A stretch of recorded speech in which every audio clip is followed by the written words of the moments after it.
Est-ce que les Français arrivent à tirer leur épingle du jeu? Kadi, vous nous avez rejoint à nouveau pour nous parler de ce classement de Bloomberg avec un profil de milliardaire français qui n'a rien à voir avec celui des Américains. Ah, c'est le moins qu'on puisse dire, Marie-Aline. Le constat, il est totalement saisissant. Si tout à l'heure on parlait des magnats de la tech, eh bien là, en France, si vous êtes milliardaire, c'est que vous travaillez dans l'industrie du luxe, tout bêtement. C'est ce que dit Bloomberg. Alors le premier Européen à figurer dans ce classement, eh bien c'est Bernard Arnault, on l'a évoqué tout à l'heure, le patron de LVMH, une fortune estimée à environ 190 milliards de dollars. LVMH, vous voyez, c'est le plus grand groupe mondial du luxe, avec toute une liste d'entités. Vous le voyez, c'est Dior, c'est Givenchy, c'est Kenzo, ce sont aussi les médias, les Échos, c'est aussi le Parisien. Et puis, il y a aussi Moët & Chandon, reste dans le luxe, c'est Moët le Ruinart, mais c'est aussi Dom Pérignon, Marie-Aline, par exemple. Et si Bernard Arnault est le premier Français, la première femme du classement, elle est française. Aussi, c'est Françoise Bettencourt-Meyers. On l'a évoqué, l'héritière de L'Oréal, qui est à la 15e place mondiale avec une fortune estimée, vous le voyez, à 75 milliards de dollars. L'Empire Bettencourt, eh bien, c'est l'Empire Bettencourt, oui, c'est Lancôme, c'est Garnier, c'est L'Oréal, on l'a dit, c'est Maybelline New York, c'est Saint-Laurent Beauté, c'est Vichy, mais c'est aussi La Roche-Posay. Et puis un peu plus loin dans le classement, et pour la première fois en dehors du top 100, à la 105e place, on retrouve François Pinault. Sa fortune, elle est estimée à environ 20 milliards de dollars. Il a chuté de plus de 2 tiers depuis le pic qui avait été atteint en 2021. François Pinault, c'est aussi toute une gamme diversifiée d'entreprises, d'investissements, Marie-Aline. C'est le groupe Kering aussi. Et là aussi, on est dans le luxe. C'est Gucci, c'est Saint-Laurent, c'est Balenciaga, c'est Alexander McQueen. C'est aussi la célèbre maison de vente aux enchères Christie's. C'est Château-Latour, un des vignobles les plus prestigieux de Bordeaux. Et à noter aussi que si l'année 2024, elle a été très bonne pour les géants de la tech américains, eh bien pareil, c'est tout le contraire pour les Français. L'année a été plutôt mauvaise pour les PDG des affaires du luxe. Ils ont perdu collectivement 70 milliards de dollars en bourse. Et oui, les ventes de produits du luxe ont reculé considérablement, mais qu'on se console. Une amélioration est en vue pour eux pour 2025, mais je pense qu'ils s'en sortiront. Oui, c'est un très bon classement, parce que le classement Bloomberg, c'est 500 fortunes à travers le monde. Donc quand on est centième, c'est quand même un très bon classement. Merci beaucoup, Kadi. Qu'est-ce que ça dit de notre économie que les fortunes françaises soient dans le secteur du luxe ? Ça dit que le luxe fait partie ce qu'on appelle les avantages comparatifs, des points forts de l'économie française. Par rapport aux évolutions en 2024, ce qui est frappant, c'est le découplage des bourses entre les États-Unis et la France. Et même la France par rapport aux autres bourses européennes. C'est-à-dire que Elon Musk, il a beaucoup profité de l'annonce de l'élection de Trump et du retour prévu de Trump. Son action a pris 63% en 2024. Du côté du luxe français, vous l'avez dit, c'est pas tout à fait la même chose. Le CAC 40 a reculé, grosso modo, de quelques points. Donc ça, c'est un phénomène nouveau. On a tendance à penser que du fait de la mondialisation, les bourses varient toujours dans le même sens et pratiquement de manière parallèle. 2024 a montré que c'était pas vrai.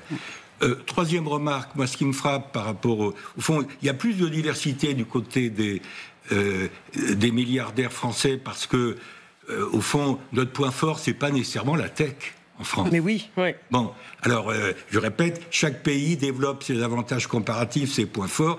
Les milliardaires américains, c'est la tech, c'est l'accès aux data, la maîtrise des données, etc. Nous, en France, c'est luxe, c'est un certain nombre de... Madame Bettencourt, c'est pas le luxe, à ma connaissance, c'est d'autres points forts, etc. Enfin, c'est le luxe, mais c'est pas la tech, en tout cas. Oui. C'est pas la tech, c'est ça que je voulais dire. Bon, il y a un point commun, quand même, par-dessus l'Atlantique, c'est que dans les deux cas, des milliardaires français et des milliardaires américains, il y a une proximité avec l'information, parce qu'on retrouve le problème des données. La volonté de contrôler, au fond, les médias ou les réseaux sociaux. C'est-à-dire ce qui, aujourd'hui, est le véhicule de l'information, parce que là encore, l'information, c'est le pouvoir. Oui. Excusez-moi de le dire. Mais oui, voilà. C'est vrai. Avec le Prigent. Et je crois qu'on voit bien que le luxe a pris une importance considérable. Oui. Ceci avec des gens qui avaient envie que ça se fasse, c'est-à-dire qu'il y a eu des têtes de pont comme Musk ou Jeff Bezos qui ont dit le luxe c'est bien. Donc plutôt que de continuer à critiquer M. Arnault, M. Pinault, Mme Meyers, on ferait mieux de dire pourquoi dans ce secteur qui était relativement faible à un moment et qui a cru, on a réussi à faire quelque chose d'extraordinaire, alors que d'autres secteurs où on était très bon, là on s'est tiré des balles dans le pied. Le nucléaire, on était les meilleurs au monde. Comment on a réussi à foutre en l'air notre système au point où maintenant il faut ramer sur les choses qu'on avait déjà faites qui ont été passées gratuitement à tout le monde, comme les réacteurs à neutrons rapides, comme les petits réacteurs de sous-marins. On s'est tiré des balles dans le pied. De la même façon. Vous pensez que c'est un problème que le secteur de luxe soit finalement plus puissant que notre industrie? Oui, parce qu'il y a eu Arnault qui l'a pris en main. Ensuite, il y a eu toujours la famille L'Oréal, la famille Bettencourt qui était là et qui a dit non, y tient. Elle a failli partir avec Nestlé, pof, elle a dit non, ça revient chez moi. Donc il y a eu une volonté. Et il y a eu une volonté également de Pinault, à un moment qui hésitait entre les secteurs, à dire je vais racheter Gucci parce que je pense que Arnault a raison et c'est là-dessus qu'on va avoir la meilleure rentabilité. Donc on aurait très bien pu avoir ce type de comportement un peu à la Musk renversée, ouais. C'est-à-dire que la NASA est en train de faiblir, très bien, alors on va confier au privé le soin de partir sur le nucléaire et on va voir ce qui se passe. De la même façon que si jamais aujourd'hui dans l'automobile on est dans le bourbier, c'est bien à cause de nous. Et c'est nous qui nous avons mis dans le bourbier. Il n'y a personne d'autre qui nous a demandé de nous mettre dans le bourbier. On a dit soudain, il faut faire des véhicules électriques en 2035 et vous n'aurez plus que ça à faire.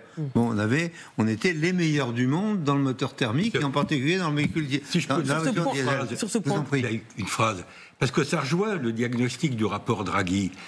L'Europe a pris du retard en matière d'innovation, de technologie et de talent. Le problème de l'Europe, c'est pas de former des talents, c'est de les attirer et de les retenir.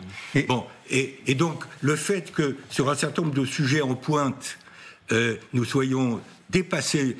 On n'est pas dépassés. Je veux dire, on est à la traîne des États-Unis. On n'est pas dépassés du tout. Sur le nucléaire, nous n'étions pas dépassés. Nous étions les meilleurs au moment où je parle.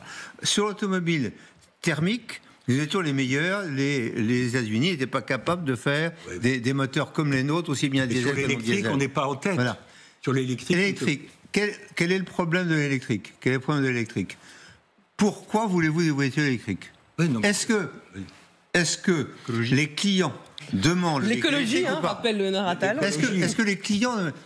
Tout est basé sur le client aux États-Unis, comme dans le monde entier. Il y a un seul endroit où le client n'existe pas, c'est l'Europe en ce moment. Il n'y a pas de client. Alors on dit, tiens, vous n'avez pas une voiture électrique? Ah ben non. Eh bien, vous allez donc ne plus avoir droit de rentrer dans Paris, etc. Donc, il y a 2,9 millions de gueux autour de Paris, et il y a 9 millions de gueux qui ont des voitures qui ne peuvent pas rentrer dans les grandes métropoles. C'est incroyable, parce qu'Alexandre Jardin a raison. Vous parlez comme Alexandre Jardin. Alexandre Jardin a raison, mais qu'est-ce que c'est cette histoire? L'économie est basée sur le client. Moi, si j'ai pas de client, je peux dire c'est mon produit est le meilleur. S'il considère que c'est pas le meilleur, je le vends pas. Et je vais pas investir sur un produit qui... Donc, je pense que nous avons perdu la boule à un moment en Europe sur le fait que nous avons perdu la notion de client et nous sommes basés sur l'Europe veut, l'écologie veut, le climat veut, le machin veut. Les facteurs qui rentrent en compte aujourd'hui en 2025. Et donc aujourd'hui de la transition écologique. Et aujourd'hui, les Français ne veulent pas plus la voiture électrique qu'au départ. La voiture électrique a toujours existé. Si jamais elle n'en voulait pas, c'est parce qu'ils considéraient qu'il y avait des tas de problèmes. Mais ils sont prêts, les Français, à acheter l'électrique. C'est une question d'argent. C'est cher. Oui. C'est aussi que c'est plus cher. Tant que c'est trop cher, ils vont pas. Ok, mais ça ne rend pas le même service que le véhicule thermique.